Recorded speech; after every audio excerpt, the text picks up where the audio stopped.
నేడు పునీత బర్నబా స్మరణను కొనియాడుతున్నాం. తాను అపోస్తలుడు, వేద సాక్షి.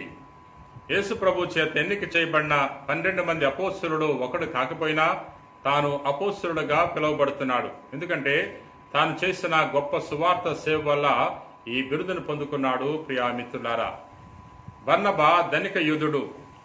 సైప్రస్ అనే దీవిలో తాను జన్మించాడు. కానీ యెరూషలేం పట్టణంలో స్థిరపడ్డాడు.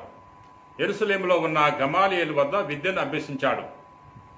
అదే సమయంలో సౌలు కూడా గమాలియేలు వద్ద విద్యను అభ్యసించాడు. పెంతెకొస్తు పండుగ తరువాత తాను ప్రభు యొక్క పిలుపును పొందుకున్నాడు. గొప్ప విశ్వాసాన్ని ఏర్పాటు చేసుకుని పవిత్రాత్మ శక్తి చేత నింపబడ్డాడు. యెరూషలేములో ఉన్న క్రైస్తవ సంఘములో చేరి చురుకుగా పాలుపంచుకున్నాడు. తాను తనకున్న ఆస్తిని మొత్తాన్ని అమ్మి వచ్చిన డబ్బును అపోస్తల పాదాల చెంత సమర్పిస్తున్నాడు. విశ్వాసుల కొరకు మరియు సువార్త సేవ కొరకు వినియోగించమని తన యొక్క ఆస్తిని అపోస్తలకు సమర్పించి ఉన్నాడు. తాను యెరూషలేములో ఉన్న క్రైస్తవ సంఘములో గొప్ప విశ్వాసుడుగా చురుకుగా పాలు పంచుకుంటున్నాడని అపోస్తలు తరచి వారి యొక్క ప్రతినిధిగా బర్నబాను అంతియోకు పట్టణానికి పంపుతున్నారు. ఎందుకంటే అంతియోకు పట్టణంలో గొప్ప క్రైస్తవ సంఘము ఏర్పడిందని తెలుసుకున్నారు. బర్నబా అపోస్తల యొక్క ప్రతినిధిగా అంతియోకు పట్టణానికి వెళ్ళారు. అంతియోకు పట్టణానికి వెళ్ళి అక్కడున్న క్రైస్తవ సంఘాన్ని చూసి ఎంతో సంతోషించాడు. వారి యొక్క విశ్వాసం చూసి ఎంతగానో మురిసిపోయాడు. ఆ సమయంలో పరివర్తన చెందిన సౌలు కొరకు తాను వెతికాడు. తార్షీషు పట్టణంలో పౌలును కనుగొని అంతియోకు పట్టణానికి తీసుకొచ్చి తన చేత కూడా సువార్త పరిచర్య చేయించాడు. ప్రియా సహోదరి సహోదరులారా, సంవత్సరం పాటు బర్నబా పౌలుతో కలిసి అంతియోకు పట్టణంలో నివసించాడు. అనంతరము బర్నబా పౌలును యెరూషలేం పట్టణానికి తీసుకొచ్చాడు. యెరూషలేంలో ఉన్న అపోస్తలకు మరియు క్రైస్తవ విశ్వాసులకు పరిచయం చేయటానికి. కానీ అపోస్తలుడు అక్కడున్న క్రైస్తవ విశ్వాసులందరూ కూడా పౌలును చూసి భయపడ్డారు. ఎందుకంటే పౌలు పరివర్తన చెందక ముందు క్రూరుడుగా జీవించాడు. క్రైస్తవులను చిత్రహింసలకు లోను చేశాడు. అనేక మంది క్రైస్తవులను బంధించాడు, చెరసాల్లో పెట్టాడు. అందుకని వారందరూ కూడా పౌలును చూసి భయపడిపోయారు.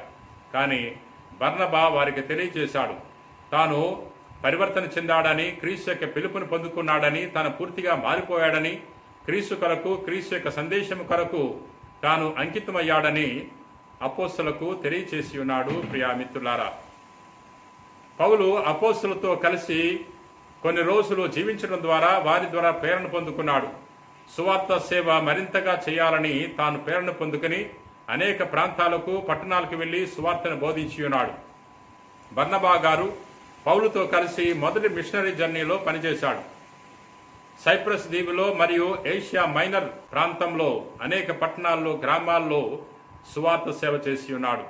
అనేక శ్రమలను, ఇబ్బందులను, ఇక్కట్లను, వ్యతిరేకతను పొందుకున్నాడు. కానీ బర్నబా ఎప్పుడు కూడా వెనకంజ వేయలేదు. క్రీస్తు కొరకు, క్రీస్తు యొక్క సందేశం కొరకు తన జీవిత సమస్తాన్ని సమర్పించి ఉన్నాడు. తన ఆస్తి మొత్తాన్ని కూడా దేవుని కొరకు సమర్పించి ఉన్నాడు. తన యొక్క జీవితాన్ని కూడా దేవునికి సమర్పించి ఉన్నాడు. ప్రియా సహోదరి సహోదరులారా, మనం కూడా బర్నబా నుండి ప్రేరణ పొందుకోవాలి. బర్నబా క్రీస్తు కొరకు శ్రమించాడు. క్రీస్తు కొరకు శ్రమిస్తే, క్రీస్తు యొక్క సందేశం కొరకు పాటుపడితే తప్పకుండా క్రీస్తు తగిన బహుమానం వసుకుతాడని తెలుసుకున్నాడు. మనం కూడా బర్నబా వలె క్రీస్తు కొరకు, క్రీస్తు యొక్క సందేశం కొరకు పాటుపడాలని ప్రత్యేకముగా ప్రభుని వేడుకుందాం. నేటి సువిశేషము మత్తయి సువార్త 10వ అధ్యాయము 7వ వచనం నుండి 13వ వచనం వరకు. పరలోక రాజ్యము సమీపించినదని ప్రకటింపుడు, వ్యాధిగ్రస్తులను స్వస్థపరపుడు, మరణించిన వారిని జీవముతో లేపుడు, కుష్ఠరోగులకు శుద్ధులను గావింపుడు, దయ్యములను వెళ్లగొట్టుడు. మీరు ఉచితముగా పొందుతరి, ఉచితముగానే వసగుడు. మీతో బంగారమును గాని, వెండిని గాని, రాగిని గాని కొనిపోవలదు. ప్రయాణమునకై జోలిని గాని, 2 అంగీలను గాని, పాదరక్షకులను గాని, చేతి కర్రను గాని తీసుకుని పోవలదు.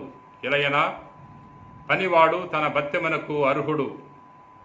ఏ పట్టణమును గాని, ఏ పల్లెను గాని మీరు ప్రవేశించినప్పుడు అందు యోగ్యుడగు వారిని వెదుక్కొనుడు. అచ్చటి నుండి వెడలిపో వరకు వాని ఇంటనే ఉండుడు. మీరొక ఇంటిలోనికి ప్రవేశించినప్పుడు ఆ ఇంటిని దీవింపుడు. ఆ ఇల్లు యోగ్యమైనదైతే మీ శాంతి వారికి చేరును, లేనిచో మీ శాంతి మిమ్ము తిరిగి చేరును. ప్రభు నందు ప్రియా సహోదరి సహోదర, నేటి సువార్తలో యేసు ప్రభు తన 12 శిష్యులను పిలిచి సువార్త ప్రచారం కొరకు పంపుతున్నారు. పంపే ముందు వారికి ప్రభు కొన్ని సూచనలు ఇస్తున్నారు.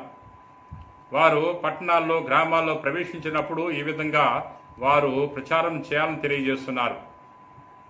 పరలోక రాజ్యము సమీపించినదని మీరు ప్రకటించండి, అక్కడ వ్యాధిగ్రస్తులను స్వస్థపరచండి, మరణించిన వారికి జీవాన్ని ప్రసాదించండి, కుష్ఠరోగులకు స్వస్థతను దయచేయండి అని ప్రభు తెలియజేస్తున్నాడు. మీరు వీటన్నిటిని కూడా, ఈ అద్భుత శక్తులను దేవుని నుండి ఉచితంగా పొందుకున్నారు కాబట్టి ఉచితంగా ఇవ్వండి అని ప్రభు తెలియజేస్తున్నాడు. మీరు ఏ గృహంలో ప్రవేశిస్తే ఆ గృహాన్ని దీవించండి, ఏ గృహంలో ప్రవేశిస్తే ఆ గృహానికి శాంతి కలుగునుగా కానీ తెలియచేయండి అని ప్రభు అంటున్నాడు. ఈ సువార్త ద్వారా మనము దేవుని యొక్క అనుగ్రహాలు పొందుకోగలం.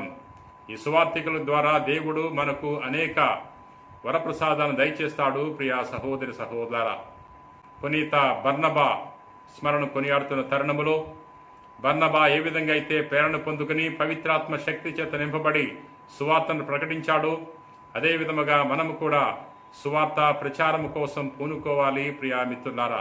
ఎందుకంటే ఎవరైతే ప్రభు కోసం పనిచేస్తారో, ఎవరైతే ప్రభు కోసం జీవిస్తారో అటువంటి వారు గొప్ప బహుమానం పొందుకుంటారు, అటువంటి వారు మోక్ష బహుమానాన్ని పొందుకుంటారు ప్రియా మిత్రులారా.